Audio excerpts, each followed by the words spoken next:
अमेरिकी think tank Carnegie endowment for piece की नई रिपोर्ट कहती है कि भारतीय वायुसेना में भारी संकट है, क्राइसिस में है भारतीय वायुसेना और चीन और पाकिस्तान के मुकाबले भारतीय वायुसेना पिछड़ती जा रही है। अब इसमें कितनी सच्चाई है?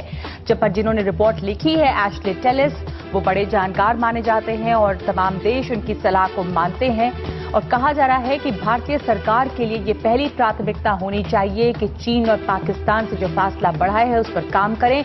इस पर हम चर्चा करेंगे कि कितना तैयार है भारत।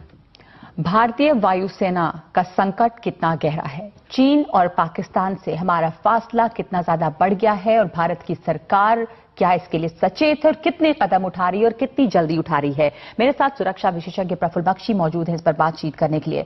प्रफुल्ल बख्शी साहब, लगातार ये बात होती रही है कि हम कहीं पिछड़ रहे हैं, लेकिन कार्नेगी एंडाउमेंट की जो रिपोर्ट है वो इस बात को दोहरा रही है और चेतावनी थोड़े और गंभीर स्वर में दी गई है।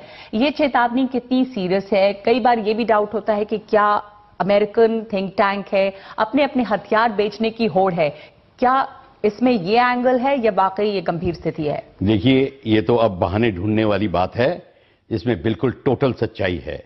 और vice chief of air staff air marshal Dhanoa ने एब्सोल्युटली क्लियर कह दिया है, पहली बार किसी ने सच बोला है कि हमारी जो स्थिति इतनी गंभीर है कि हम टू फ्रंट वॉर कर ही नहीं सकते। और अब ये भी जो आंकड़े बोले हैं, हमारे जो 44 स्क्वाड्स होने चाहिए वो 33 रह गए हैं, उससे भी कम हो गए हैं क्योंकि 50% सर्विसेबिलिटी है, और भी कम होने वाले हैं। और जो हम सोच रहे हैं कि हम 45 स्क्वाड मिलेंगे, वो भी गवर्नमेंट ने हमारे को 42 की ही एस्टैब्लिशमेंट दी है।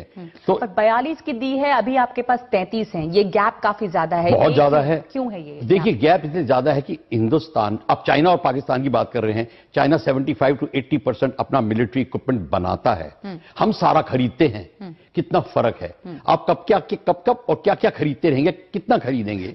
और पाकिस्तान और चाइना मिलकर बना रहे हैं। हाँ। एक दूसरे की मदद कर रहे हैं, R&D दोनों की मिलकर हो रही है। हाँ। ये कितना फर्क है? हमारी R&D बिल्कुल नील के बराबर है जी। तो हमारे पिछड़ने की वजह कि एक तो हम इतना ना तो खरीद पाए और ना हम R&D में आगे बढ़े, हम डेवलपमेंट में भी इंडिजिनाइजेशन प्रोग्राम नहीं है हमारा। हम कोई भी एयरक्राफ्ट नहीं बनाते, उसका इंजन नहीं बनाते, उसका वेपन सिस्टम नहीं बनाते, डिलीवरी सिस्टम नहीं बनाते, एवियोनिक्स नहीं बनाते, आप कुछ भी नहीं बनाते। और ये एयरफोर्स की बात नहीं है, ये आर्मी और नेवी की भी बात है। नेवी शायद स्लाइटली बेटर होगी, पर ये प्रॉब्लम हमारी इतनी गंभीर है कि अब ये जो बात निकली है ये एब्सोल्युटली